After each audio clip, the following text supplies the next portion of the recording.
Hello subscribers, viewers, Waltube again. So kumusta everybody? So andito po tayo sa MUA, no? So maghihintay tayo maya-maya. Mayroon lang pong fireworks na mangyayari dito. So may fireworks event po ang mamaya-maya mga 7 p.m. po. So ang tabayanan natin mamaya yung mga fireworks. So bago niyan, may pag-uusapan sana tayo ngayon, no?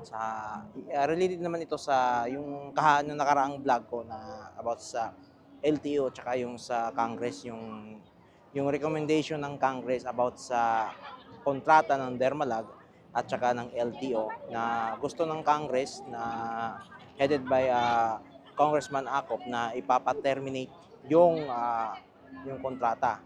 But lately, mga kahapon at ng gabi, nag-release po ng statement, no? Nag-release po ng statement ang ang DOTR tsaka LTO at kinalaro nila ho na wala hong mangyayaring termination of contract, no?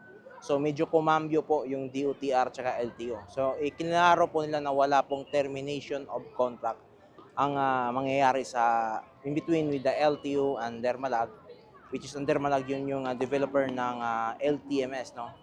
So as a based on narinig ko din na balita, no, na update or someone telling me that mayroon daw isang kumpanya na gustong humawak sa LTMS in case na ang developer na Dermalag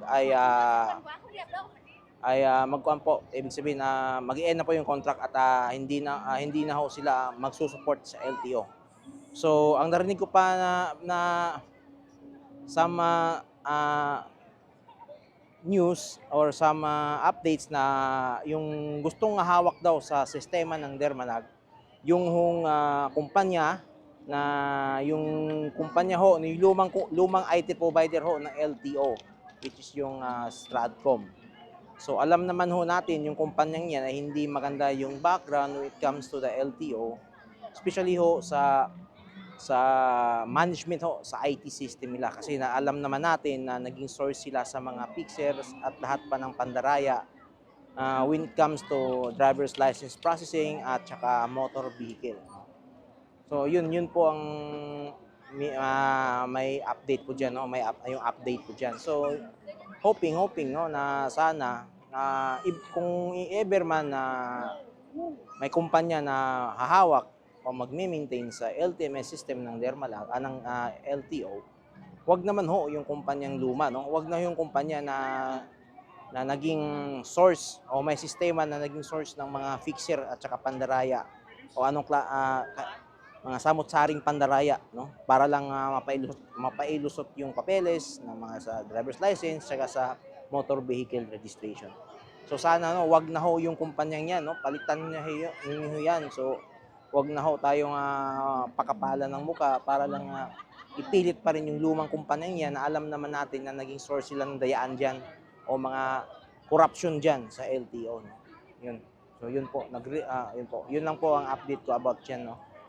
Then next thing, pag-usapan din natin yung parang meron ho tayong update, no? Update sa noontime show. So may usap-usapan ngayon sa entertainment na magkakaroon po ng